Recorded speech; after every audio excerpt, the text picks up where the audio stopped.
অনেকদিন পরে বসেছি, তোমাদের অনেক প্রশ্ন আজকে নেবো, কিন্তু প্রশ্ন ওদিক ওদিক দিয়ে করলে মুশকিল হয়ে যায়। এখানে আমাকে না, ওখানে রাখতে হবে।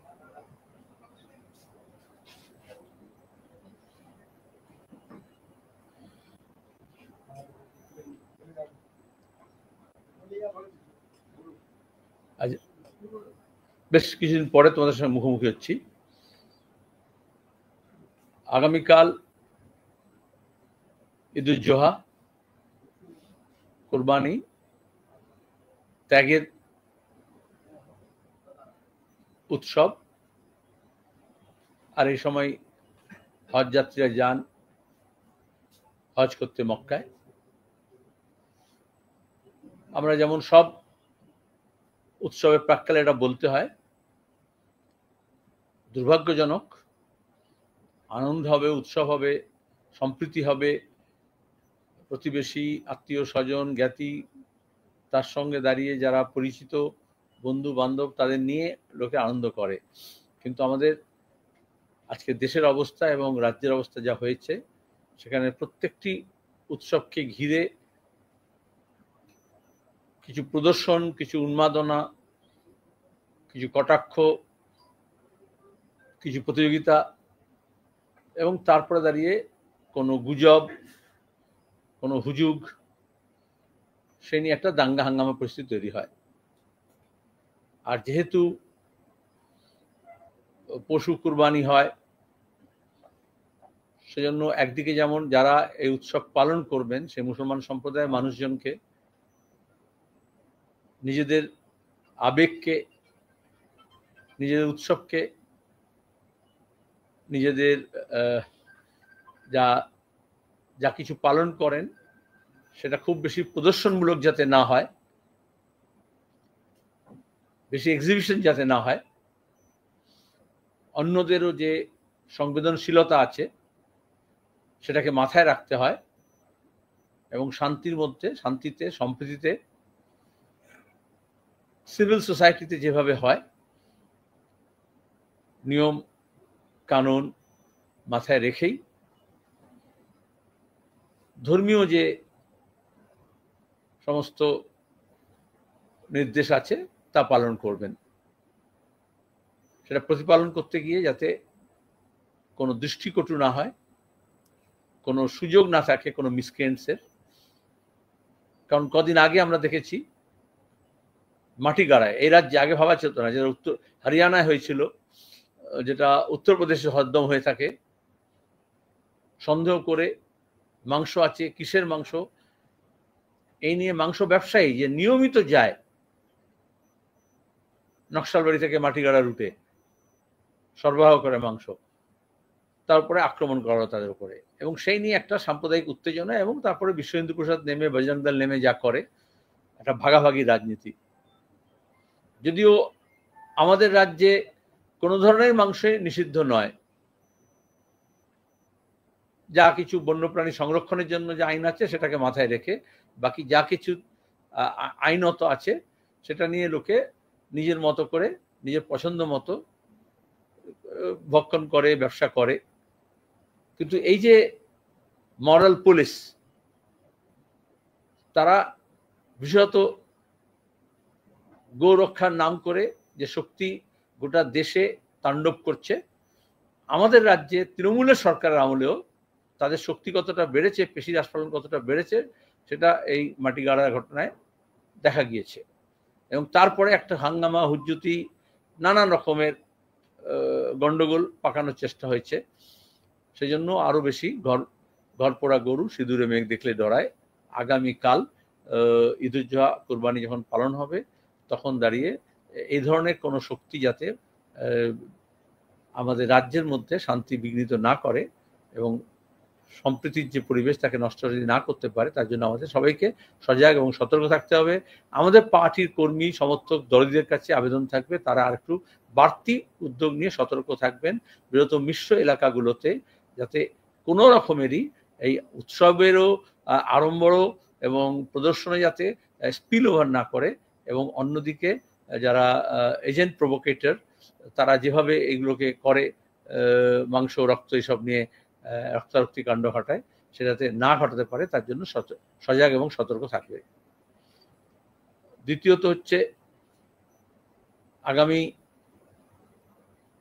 9 তারিখে, 5 তারিখ আপনারা জানেন বিশ্ব পরিবেশ দিবস হয়েছে, কিন্তু সেটাকে মাথায় রেখে 9 তারিখে Jyoti Basu centre for social studies and রিসার্চে সুন্দরবনে এই জলবায়ু পরিবর্তন, সেখানে সুন্দরবনের প্রভাব এবং তার বিশেষত মানবিক এবং জীবন জীবিকার উপরে কি প্রভাব হচ্ছে, জীবনযাত্রার উপরে, সেটা নিয়ে একটা আলোচনা হবে জ্যোতি বসু সেন্টারে। যারা পরিবেশবিদ এবং যারা সুন্দরবন নিয়ে কাজ করছেন এবং সেই অঞ্চলের মানুষ 2-24 পরগনার মধ্যে যারা সুন্দরবনে ওতপ্রোতভাবে যুক্ত আছেন, এই এখানকার ইকোসিস্টেম, ফ্রেজাইল ইকোসিস্টেমকে নিয়ে যাদের জীবন প্রভাবিত হচ্ছে, তাদেরকে নিয়ে ওখানে আলোচনা সংগঠিত হবে। আগামী 10-11 তারিখে আমরা সিদ্ধান্ত নিয়েছি, সবই কেন্দ্রীয় কমিটি বৈঠক ঠিক হয়েছে, 3 থেকে 5 হয়েছে, যে জম্মু কাশ্মীরের পেহেলগাঁওতে যে ঘটনা ঘটে, সন্ত্রাসবাদীদের হামলা, পাক মধ্যপ্রদেশ সন্ত্রাসবাদীরা যে 26 জনকে আমাদের হত্যা করে, তারপরে ঠিক হয় যে আমাদের একটা প্রতিনিধি দল সিপিআইএম এর যাবে। সিপিআইএম এর সভাপতি সম্পাদক কমিটি এমএবির নেতৃত্বে আমাদের সাংসদ এবং আর অন্যরা মিলে প্রতিনিধি দল তার জম্মু কাশ্মীরে যাবেন।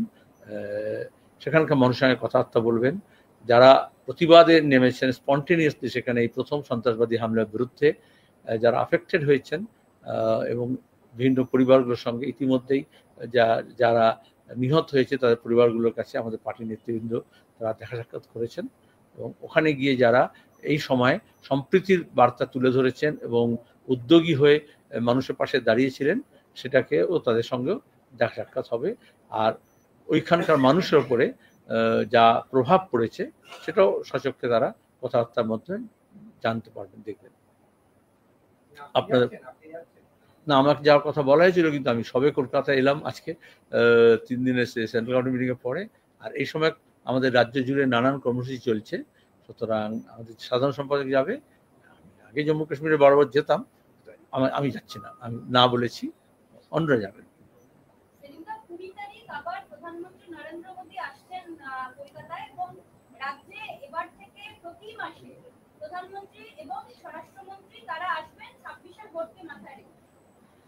প্রধানমন্ত্রী স্বরাষ্ট্রমন্ত্রী আসবেন তাহলে কেন বলছে? তারা বলতে পারো বিজেপির সর্বোচ্চ নেতৃত্ব, বিজেপি নির্বাচনী স্বার্থকে মাথায় রেখে সরকারি কর্মসূচির বাহানায় সরকারি খরচে 7 স্টার হোটেলে বিশেষ প্লেনে করে প্রত্যেক মাসে একবার করে আসবেন।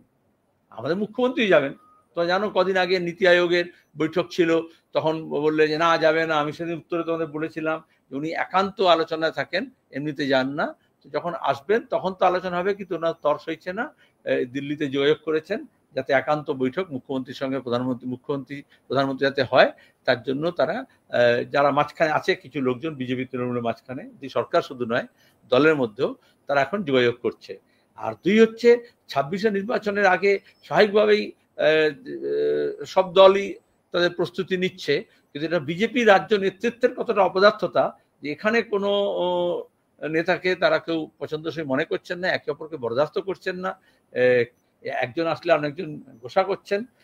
সেই জন্যই এখন ওদের প্রধানমন্ত্রী স্বরাষ্ট্রমন্ত্রীকে দেশের নিরাপত্তা, দেশের স্বার্থ, উন্নয়ন, অন্যান্য কাজকর্ম ছেড়ে বিজেপি রাজ্যের স্বার্থ দেখতে আসতে হচ্ছে।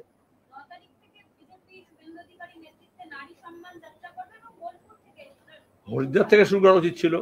হরিদ্বারে দেখেছ বিজেপি মহিলা মোর্চার প্রাক্তন সভাপতি, তার নাবালিকা মেয়ে, বলতেও লজ্জা লাগে, তার একাধিক বয়ফ্রেন্ড, তাকে দিয়ে নিজের সন্তানকে মেয়েকে ধর্ষণ করা ছিল। পুলিশ এখন কেস করেছে, বিজেপির সরকার গ্রেপ্তারও করেছে, একজন বয়ফ্রেন্ডকে ধরেছে এবং দিনের পর দিন এই কাণ্ড করেছেন। মা এই কাণ্ড করেছেন বলেই মহিলা মোর্চার নেতৃত্ব হয়েছিল। আমাদের রাজ্যে তাই হয়েছে। বেটি বাঁচাও বেটি পড়াও স্লোগান দিয়েছিল, কিন্তু এখন বেটি বাঁচাতে হচ্ছে বিজেপি নেতৃত্বের কাছ থেকে।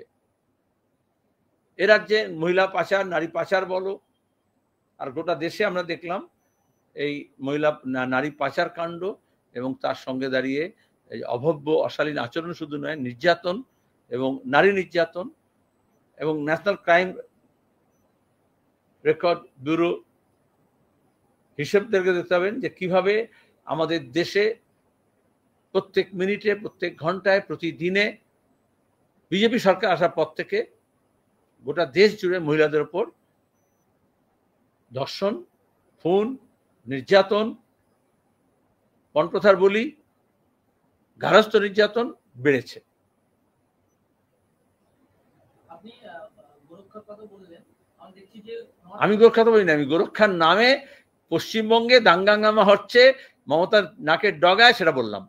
বিজেপির নর্থ কলকাতার ভাইস প্রেসিডেন্ট পিয়ুষ সামরিয়া গোরক্ষার নাম করে বিভিন্ন জায়গায় মুসলিমদের হেনস্থা করছে এবং কুরবানির জন্য হিন্দু বাড়িতে থেকে যে গরু কেনা হচ্ছে সেই গরু মাল রাস্তায় কেটে নেওয়া হচ্ছে পুলিশের উপস্থিতিতে। তাহলে আমাদের রাজ্যের পুলিশ মন্ত্রী কে? পুলিশকে তাহলে বিজেপি চালাচ্ছে, আরএসএস চালাচ্ছে, আর নাহলে পুলিশ মন্ত্রীকে আরএসএস চালাচ্ছে, বিজেপি চালাচ্ছে। পুলিশ তো আইন মেনে ব্যবস্থা নেবে, তো পুলিশ তো অনুব্রতর কাছে গালাগাল খেয়ে প্রতিদিন আমরা দেখতে পাচ্ছি। মমতা ব্যানার্জি বলে দিয়েছেন তৃণমূলের ব্লক প্রেসিডেন্ট, তৃণমূলের জেলা সভাপতি, তৃণমূলের অঞ্চল সভাপতি যা বলবে পুলিশ তাই করবে, বিভিন্ন পর্যায়ে, আইসি থেকে এসপি থেকে ডিজি পর্যন্ত। তাহলে এক্ষেত্রে পুলিশের ভূমিকা দেখলে বোঝা যাচ্ছে যে রাজ্যটাকে আরএসএস বিজেপির হাতে তুলে দেওয়ার জন্য মমতা ব্যানার্জি কিরকম মরিয়া হয়েছেন। যারা মনে করছিল যে তৃণমূল কংগ্রেস বিজেপিকে রুখবে, আরএসএসকে রুখবে, গোরক্ষাকে রুখবে এবং সংখ্যালঘুদের নিরাপত্তা দেবে, তারা বুঝুক যে বকলমে আমাদের রাজ্যটাকে বিজেপির হাতে তুলে দেওয়ার জন্য তৃণমূল কংগ্রেস এবং তার নেতৃত্ব পরিচালিত প্রশাসন কিরকম ভূমিকা পালন করছে। তিনি মনে করতে পারছেন না আইসিকে কি বলেছিলেন, এটাই উনি জানিয়েছেন যে যেহেতু প্রচুর ওষুধ খায়, ফোন করেছিলেন মনে আছে, কি বলেছিলেন মনে নেই। মমতা ব্যানার্জি বলেছিলেন তার অক্সিজেন কম আছে, স্মৃতিশক্তি কম আছে, এটা তোমার কাছ থেকে জানলাম, বা উনি বলেছেন আর কি।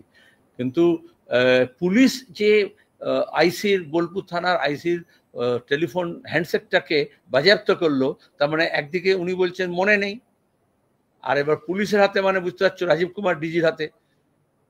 তাহলে সেটাকে যেরকম চিট ফান্ডের সমস্ত সাক্ষী সাবুত লোপাট হয়েছে, এই ফোনটা থেকেও যাতে সব ইরেজ না করে দেয়, তাহলে দেখা যাবে তৃণমূলের নেতা অনুব্রত মনে করতে পারছে না কিছু, আর পুলিশ বলবে হ্যান্ডসেটটা থেকে কিছু উদ্ধার করা যাচ্ছে না। হ্যাঁ, যে কোনো সময় ইরেজ করতে পারে, কিন্তু যেখানে যেটা প্রমাণ ছিল, এটি সবচেয়ে মজার কথা এটাই। তো জানো, এই আরজিকর কাণ্ডের পরেও কলকাতা পুলিশ, বিধাননগর পুলিশ আমাদের অসংখ্য কর্মীদের কাছ থেকে, আন্দোলনে অংশগ্রহণকারীদের কাছ থেকে তার ফোন বাজেয়াপ্ত করেছিল। তখন আমরা এটাই বলেছিলাম যে আসলে যে ফোন রেকর্ড করেছে তার ফোন তো বাজেয়াপ্ত করতে হয়। এখন পুলিশ আইন বোঝাচ্ছে যে অনুমতি নিয়ে করা হয়নি, তাহলে আইসির উচিত ছিল মমতা ব্যানার্জির নিয়মে 21 আইনে যে অনুব্রতকে বলতো, দাদা কেষ্টদা, আপনার তো কিছু মনে থাকে না, আপনি যা সব গাল দিচ্ছেন আমার মাকে, বউকে, পরিবারকে, তো সেগুলো সব রেকর্ড করে রাখি। আর তারপরে ডিজি পুলিশের কাছ থেকে, রাজীব কুমারের কাছ থেকে অনুমতি নিত, এসপির কাছ থেকে অনুমতি নিত, তারপর রেকর্ড করতো। এটা তো বলতে চাওয়া হয়েছে। কিন্তু কেন তাহলে একটার পর একটা ডিভাইস একেবারে সেই আমাদের কার্টুন ফরওয়ার্ড করার সময় অধ্যাপকের কাছ থেকে, অম্বিকেশ মহাপাত্র থেকে শুরু করে আরজি করার আন্দোলনের সময় পুলিশ কোন আইন বলে এই মোবাইল সিজ করে? সিজ করার কোনো অধিকার নেই। পার্সোনাল ডিভাইস সিজ করার কোনো অধিকার নেই। পুলিশের যদি মেরুদণ্ড থাকে তো পুলিশ বলা উচিত ছিল, আর নাহলে আমরা হাইকোর্টে যাব। এই যে কথায় কথায় পুলিশ সিজ করে নেয় পার্সোনাল হ্যান্ডসেট, অনেকে ভয় পায়, অথচ গুজব হচ্ছে, দাঙ্গাঙ্গামা হচ্ছে। এই মুর্শিদাবাদের সময় দেখা গেছে যে কিভাবে ফোনকে ব্যবহার করা হচ্ছে, হোয়াটসঅ্যাপকে ব্যবহার করা হচ্ছে, সোশ্যাল মিডিয়াকে ব্যবহার করা হচ্ছে টক্সিক করার জন্য, বিষাক্ত করার জন্য, পরিবেশকে, মানুষের মগজের মধ্যে বিষ ঢুকিয়ে দেওয়ার জন্য। তখন পুলিশ কোনো অ্যাকশন নিচ্ছে না। আর যখন তৃণমূল বিপদে পড়ছে, তখন দাঁড়িয়ে এই হ্যান্ডসেটগুলোকে, তারা ডিভাইসগুলোকে বাজেয়াপ্ত করছে। এটা কোর্টে গিয়ে আমাদের নির্দেশ দিতে হবে যে পুলিশের কোনো আইন নেই, যে আইনে পুলিশের কোনো এখতিয়ার নেই যেখানে তারা এই সিজ করতে পারে।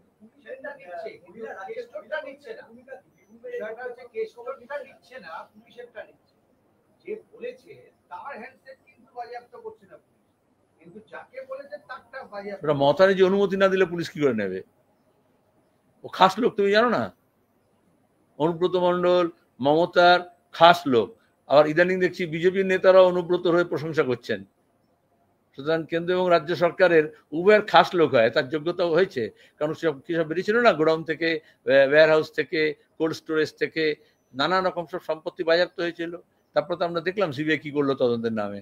বক্সিকাণ্ডে যখন তৃণমূলকে পুড়িয়ে মারা হয়েছিল, তারপরে তার তদন্ত সিবিআই কতদূর এগোলো আমরা দেখলাম। সুতরাং বিজেপি বা তৃণমূলের ছত্রছায়া থাকলে সব অপরাধী অনুব্রত হতে পারে, বা অনুব্রতের মতো লোকেরা সব অপরাধ করতে পারে, এটাই বোঝা যাচ্ছে। Moral of the story.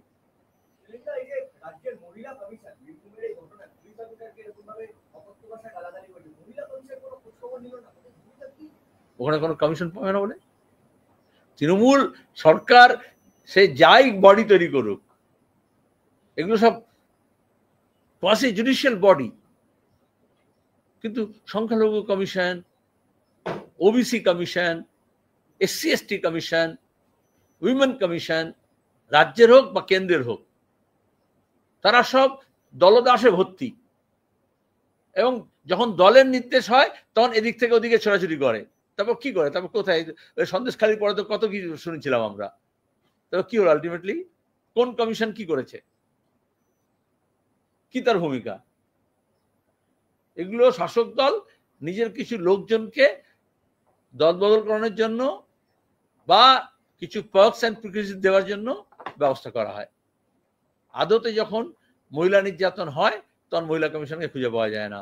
যখন শিশুদের উপর অত্যাচার হয় তখন শিশু সুরক্ষা আয়োগকে খুঁজে পাওয়া যায় না। এই মুর্শিদাবাদের পরে সংখ্যালঘু কমিশন কি করেছে? এই যে ওবিসি এ নিয়ে এত গন্ডগোল হলো, তাহলে ওবিসি কমিশনের কি ভূমিকা? কলেজে 1 মাস হয়ে গেল পরীক্ষা হয়েছে, রেজাল্ট বেরিয়েছে উচ্চ মাধ্যমিকের। সমস্ত বেসরকারি কলেজগুলোতে অনেক বেশি বেশি টাকা নিয়ে ফিস নিয়ে ভর্তি হচ্ছে। সরকার নিয়ন্ত্রিত কোনো বিশ্ববিদ্যালয়ে কোনো কলেজে কোনো ভর্তি চালু হয়নি। অভিভাবকদের কি অবস্থা, ছাত্রছাত্রীর কি অবস্থা, আর যারা বেশি টাকা দিতে পারছে না তাদের ভর্তির কি অবস্থা? কেউ কোনো কথা বলছে? এটা তো সরকার, কেন্দ্রের এবং রাজ্যের উভয় সরকার মিলে যেটা করছে, প্রাইভেট ইনস্টিটিউশনগুলো থাকবে আর সরকার পোষিত ইনস্টিটিউশনগুলো থাকবে না। ভর্তি এখনো শূন্য।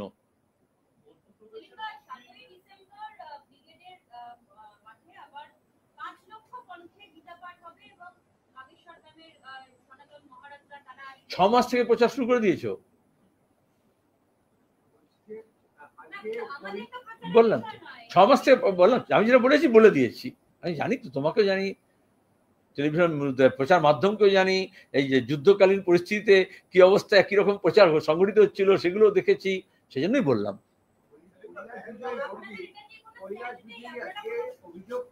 হ্যাঁ,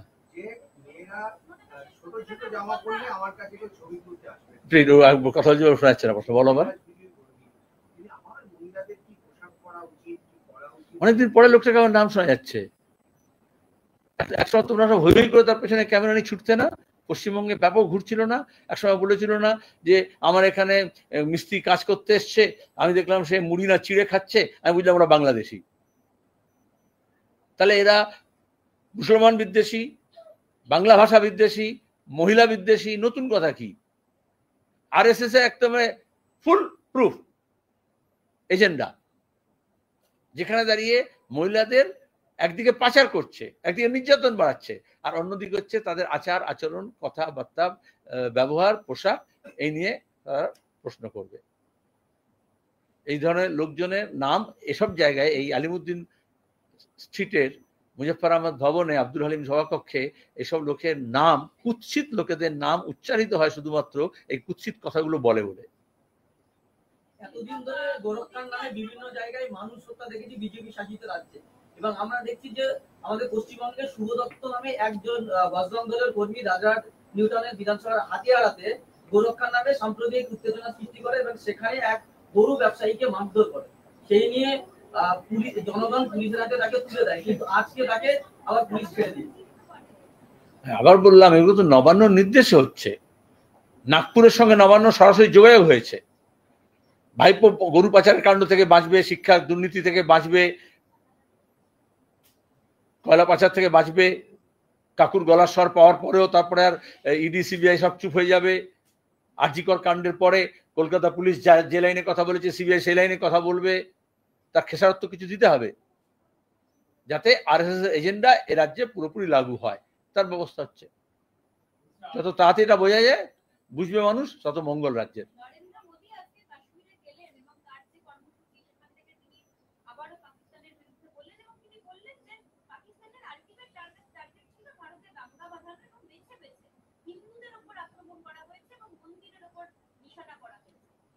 অবশেষে তিনি জম্মু কাশ্মীরে গেলেন 22 এপ্রিল।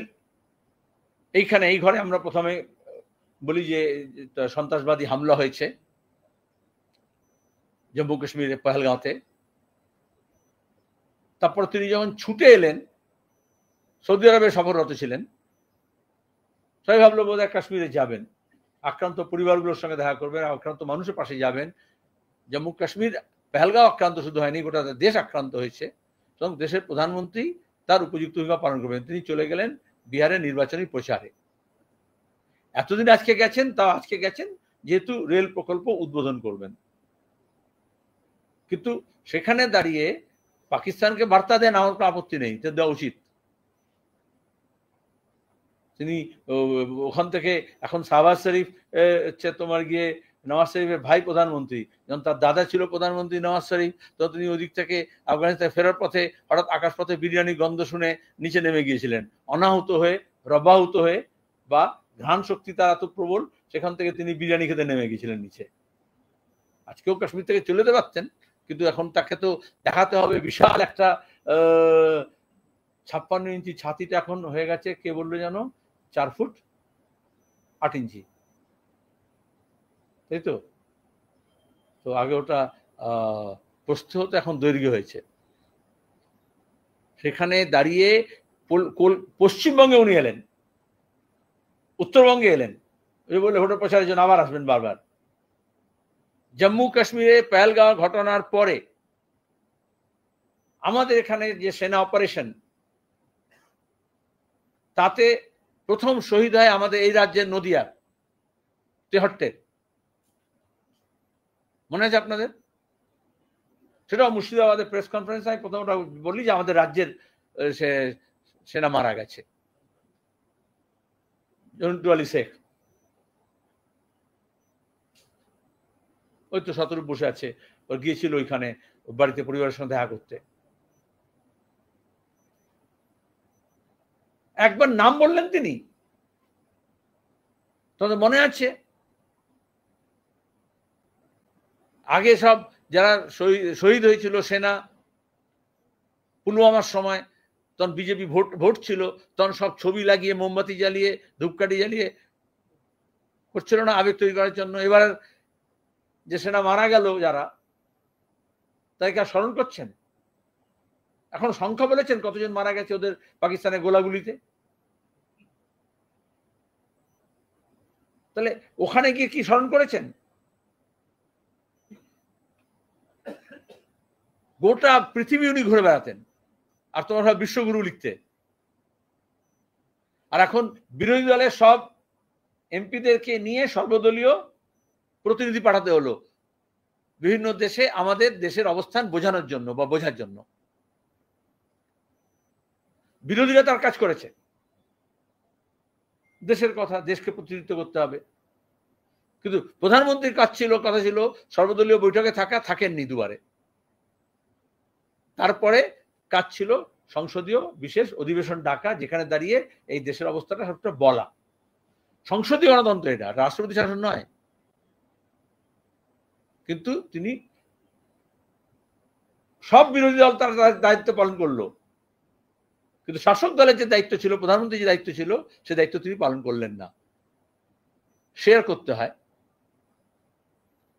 এখন দাঁড়িয়ে দেখাচ্ছেন উনি নিজেই যেন একা। দেখবে তুমি ব্রিজ যখন উদ্বোধন করছেন, সবসময় এমনিতে তো লোক লোকজন থাকে, কিন্তু উনি হচ্ছেন একা তিরঙ্গা ঝান্ডা নিয়ে যাতে ক্যামেরা রেঞ্জের মধ্যে কেউ যাতে না আসে, এরকম উদ্বোধন করেন দেখনি তোমরা। তাহলে উনি একটা পার্সনা, একটা ব্যক্তি এইভাবেই তো করেছেন, তাতে বিদেশ নীতি সবচেয়ে বেশি ক্ষতিগ্রস্ত হয়েছে। দেশের অভ্যন্তরে হবে, মানুষ বুঝতে পারবে আস্তে আস্তে। এনআরআই সমাবেশ করা, মোদি মোদি বলে চিৎকার করা, ওটা ডিপ্লোমেসি নয়, ওটা কূটনীতি নয়। আজকে আমাদের দেশে একটা কূটনৈতিক বিপর্যয় হয়েছে। প্রতিবেশী কোনো দেশ সঙ্গে নেই, বিশ্বের হাতে গোনা কয়েকটা দেশ হয়তো আছে। কারণ আমাদের পররাষ্ট্র দপ্তরের তরফ থেকে যা করার কথা ছিল, সরকার সেগুলো করতে দেয়নি। পররাষ্ট্র দপ্তরকে বলবো না, উনি যেটা বলেছেন তোমার প্রশ্নের মধ্যে আছে, যেটা ঠিক বলেছেন অন্তত, যে সন্ত্রাসবাদী পাক মদতপুষ্ট এই সন্ত্রাসবাদী হামলার উদ্দেশ্য ছিল আমাদের দেশের মধ্যে দাঙ্গা হাঙ্গামা লাগিয়ে দেওয়া, ছড়িয়ে দেওয়া। এটা আমাদের বিদেশ সচিব বলেছিলেন প্রেস কনফারেন্স, তার জন্য গাল খেতে হয়েছিল। ভক্তমন্ডলী বিদেশ সচিবকে গাল দিচ্ছিল, কারণ ভক্তমন্ডলী আর আরএসএস, বিজেপি এবং তার দাবেদার কিছু মিডিয়া পহেলগাঁও ঘটনার পর থেকে আমাদের দেশের অভ্যন্তরে পাকের অভিষ্ট লক্ষ্য হিন্দু মুসলমান ভাগ করার চেষ্টা করছিল। এতদিনে প্রধানমন্ত্রী বলেছেন, এবার বাকিরা বুঝবে যে সন্ত্রাসবাদী হামলা হলে, যুদ্ধ হলে প্রথম কাজটাকে দেশের মানুষকে এক করা, আর দেশের শত্রুর কাজটাকে দেশের মানুষকে ভাগ করা।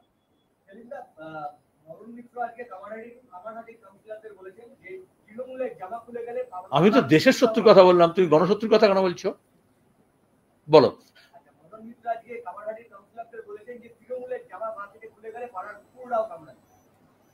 সব তৃণমূলের জামানায় চাকরি পেয়েছে 30%, যদি তৃণমূল কেড়ে নেওয়া হয়, জামাত কেড়ে নেওয়া হয়, রাস্তার কুকুরটাও কম যাবে। আমি মদন মিত্র বলেছিলাম।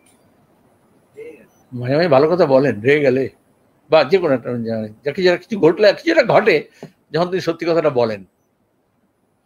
কিন্তু আর বেশি দিন নেই যে যখন রাজ্যের মানুষ তৃণমূলের জামা থাকলেও ওই অবস্থা হবে। অনেকেই জামা খুলছে তাদেরই, আগামী কিছুদিনের মধ্যে খবর পাবে বেশ কয়েকটা জামা খুলছে।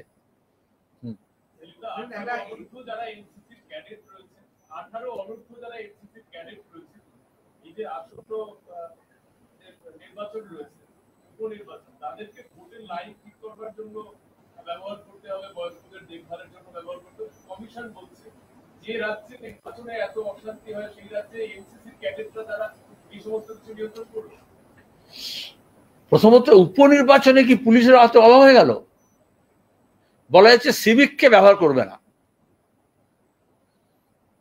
কিন্তু আমি নিজে এনসিসি ক্যাডেট ছিলাম। ফর ইনফরমেশন, জুনিয়র ডিভিশনে করেছি, সিনিয়র ডিভিশনে করেছি এবং মেজাজে করেছি। এনসিসি করার একটা নির্দিষ্ট উদ্দেশ্য আছে। আমাদের এখানে যেখানে ভিড় হয়, ক্রাউড হয়, পুলিশ পারে না, সেখানে ট্রাফিক কন্ট্রোল করা, ভিড় নিয়ন্ত্রণ করার জন্য ব্যবহার করা হয়। কিন্তু আসলে তাদেরকে তার ওরিয়েন্টেশন হয়, একটা ট্রেনিং হয়, সেই ট্রেনিং করার কথা। কিন্তু এটা হচ্ছে হোমগার্ডের বা সিভিকের কাজ করানো সস্তায়, এটা ঠিক না। বিশেষত ছাত্র, তারা এনসিসি মানেই হচ্ছে শুধু 18 অনুর্ধ যুবক নয়, তারা হচ্ছে সবাই ছাত্র।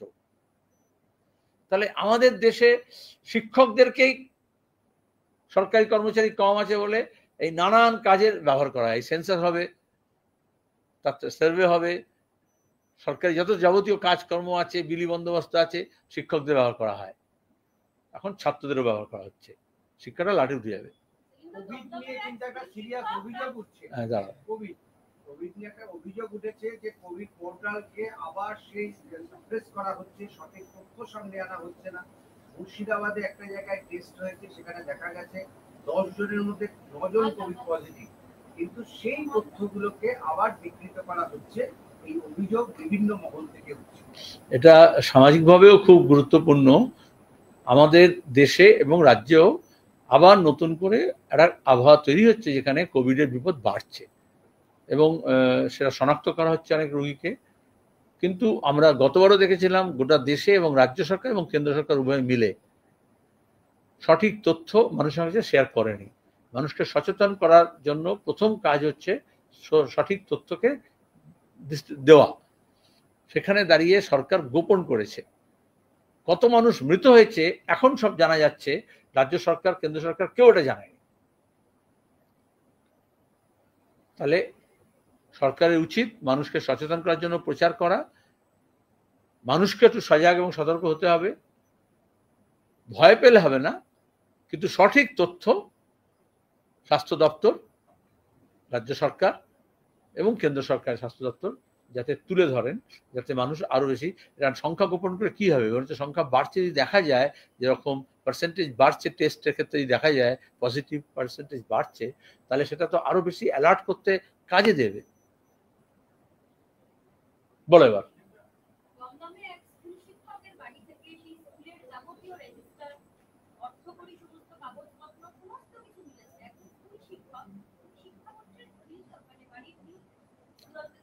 শিক্ষামন্ত্রী ঘনিষ্ঠ হবেন, শিক্ষামন্ত্রী বাড়িতে গেলে আরো অনেক টাকা পয়সা পাওয়া যাবে।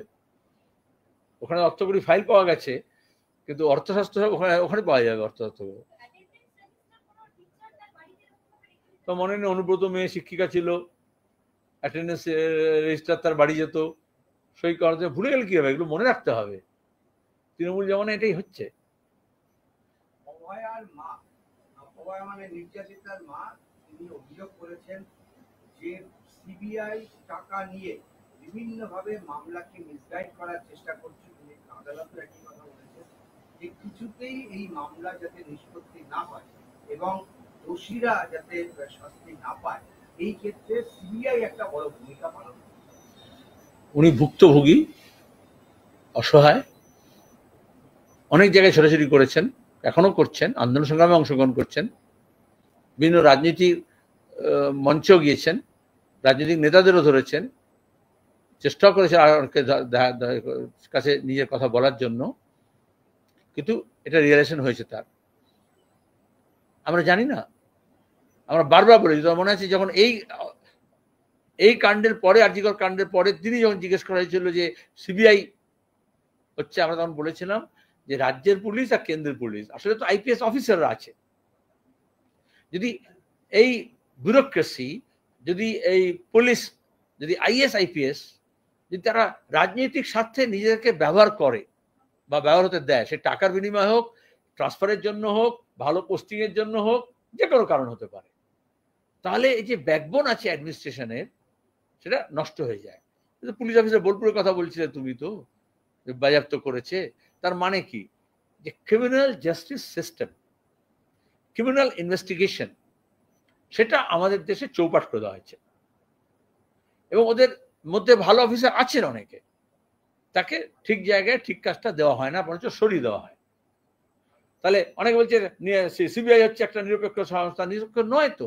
অন্তত কোন অফিসার পোস্টিং হবে আর কে ঠিক মতো তদন্ত করলে তাকে তো সরিয়ে দেবে। আর আমরা তো আমাদের সিঙ্গুরের আমাদের নেতা সুজিত দত্ত নাম তো জানি, কিভাবে এই মিথ্যা মামলা করে তাকে ফাঁসানো হয়েছিল। এখন আর কেউ ওর কথা বলে না। ভদ্রলোককে কিভাবে বদনাম করা হয়েছিল, তার জীবনটাকে নষ্ট করা হয়েছিল। আবার সিবিআই অফিসার টাকা নিতে ধরা পড়েছিল। তিনি যেটা বলেছেন তার কথার মধ্যে, তার কথার দাম তো দিতে হবে। আমরা কাকুর গলার স্বর পরে কিরকম দেখলাম না, কিরকম ইডি সিবিআই চুপ হয়ে গেল, তো কিছু তো বিনিময় হয়েছে। এবং ওনাদের একটাই দাবি যে মুখ্যমন্ত্রী নিজে স্বীকার করেছেন যে তখন কমিশনারের সাথে রাত 2টো পর্যন্ত তাদের কথা হয়েছে। মানে কেন মুখ্যমন্ত্রী এবং প্রাক্তন পুলিশ কমিশনারকে এই তদন্তের আওতায় আনা হবে না? একদম ঠিক কথা। আমরা বারবার বলছি, কোর্টেও তাই বলা হয়েছে, রাজনৈতিক মঞ্চেও তাই বলা হয়েছে, যারা অভয়া মঞ্চ আন্দোলন করছেন তারাও বলেছেন, ডাক্তাররাও বলেছেন যে এই তদন্তের যে পরিধি আছে তাকে বাড়াতে হবে। মমতা ব্যানার্জি আর তার ভাইপো ইচ্ছে করে প্রথম দিন থেকেই একজন সিভিকের উপরেই পিন পয়েন্ট করেছিলেন। তাহলে আজকে সিবিআই যদি সেইখানে দাঁড়িয়ে থাকে, আর যখন অনেক তথ্য আছে, ওটা সবাই বুঝতে পারছে এটা একজনের কাজ নয়। আর কেন পুলিশ কমিশনার গেলেন মুখ্যমন্ত্রীর নির্দেশে, কেন রাতে কথা বলা হলো, কেন এফআইআর এর প্রথম এফআইআর ডকুমেন্টসকে হিন্দিতে বলে ছেড়ছাড় করা হলো, ছিঁড়ে দেওয়া হলো, এটা তো সবার মনে প্রশ্ন। এবং এতদিন ছিল রাজ্য সরকার, কলকাতা পুলিশ তৎকালীন পুলিশ কমিশনার মুখ্যমন্ত্রীর নির্দেশে এই অন্যায়টা করেছেন প্রভাবশালী অপরাধীদের বাঁচানোর জন্য, বা গোটা যে র্যাকেট আছে সেই র্যাকেটকে সামলানোর জন্য। এখন বোঝা যাচ্ছে সিবিআই এর অফিসাররাও তার থেকে কম যাচ্ছেন না, এই জন্যই তো তার সন্দেহ বেড়েছে।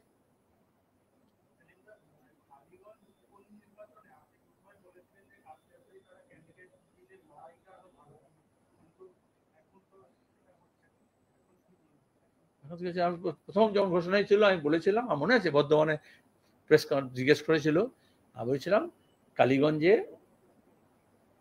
সিপিআইএম এর প্রার্থী কাস্তে তারা চিহ্নে বামফ্রন্টের প্রার্থী হিসেবে কংগ্রেসের সমর্থন নিয়ে যদি দাঁড়ায় তাহলে একটা জুৎসই মানানসই লড়াই হবে।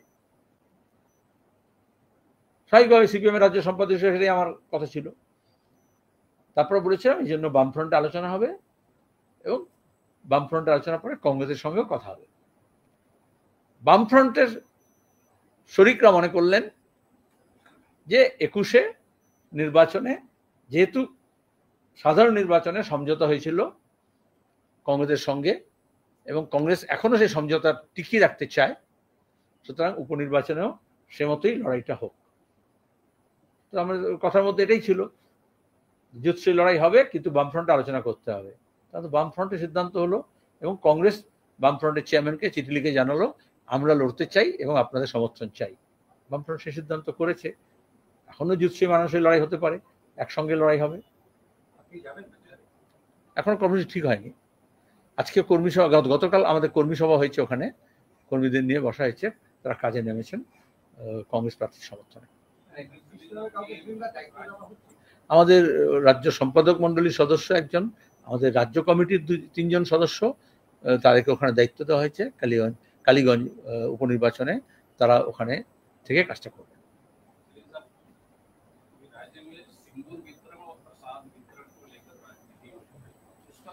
अच्छी बात है, यह बताए তোমাদের সুবিধার জন্য আমি অনুবাদও করে দিচ্ছি প্রশ্নটা শুনে, যে সিন্দুর বিতরণ এবং প্রসাদ বিতরণ নিয়ে যে রাজনৈতিক কর্মসূচি হচ্ছে এই ব্যাপারে আপনার কি প্রতিক্রিয়া? আপনারা জানেন ধরা পড়েছে একজন, অ্যারেস্ট হয়েছে বিদেশে থেকে, রাম মন্দির উদ্বোধনের আগে থেকে প্রসাদ বিতরণের নাম করে, বিক্রির নাম করে, বিনা পয়সায় বিতরণ করবে নাম করে একটা বড় স্ক্যাম হয়েছে কয়েক কোটি টাকার, 3,85 লক্ষ টাকার। ওরা উত্তরপ্রদেশের পুলিশ তাকে ধরেছে। উত্তরপ্রদেশের এই লোক আমেরিকা থেকে ওয়েবসাইট করে বিভিন্ন লোকের কাছ থেকে টাকা পয়সা নিয়েছে যে বিনা পয়সায় প্রসাদ হবে, কিন্তু শুধু ফেসিলিটেট করার জন্য ফি হবে 51 रुपया, और होता भी 1+ करके। तो जब भी बीजेपी अगर कोई ऐसा कुछ घोषणा करता है तो उसमें समझना पड़ेगा कि बाप बुलाना भैया भैया सबसे बड़ा रुपया। तो इसके अंदर कुछ राजनीतिक चाल है और उसके साथ कुछ राम नाम तो ढाल है, हाँ, लेकिन इसमें कुछ पैसा कौड़ी माल का ताल है, ये ध्यान में रखना पड़ेगा। लेकिन ये बीजेपी खुद घोषणा की है, चप्पल पर मारे ना, सिंदूर बांटने गया था तो कई जगह महिलाएं बहुत बेरुखी से पेश आई विचारों के साथ, और उसके बाद वो कहा कि ऐसा कोई कार्यक्रम हम नहीं करेंगे। आज भी मोदी जी गए तो कश्मीर में सिंदूर लेके तो नहीं गए। और ये बांटने वाला मामला आप समझो, 370 धारा जब हटाया गया था 2019 के 5 अगस्त में, तो मिठाई बटी थी, बीजेपी आज बांटे थे ना, क्या आतंकवाद समाप्त, कश्मीर का समस्या का हल। उस समय हम बोले तो धोखाधड़ी होगा, लेकिन उसके साथ ये कहा गया था कि तुम्हें खूबसूरत लड़कियां मिलेगी कश्मीर में, शादी करोगे। कितने लोग शादी किए जाकर कश्मीर में? हरियाणा के मुख्यमंत्री बोले थे खट्टर जी, वो खुद मुख्यमंत्री नहीं रहे, अब केंद्र मंत्री हुए। और कहा था जमीन खरीदने मिलेगा।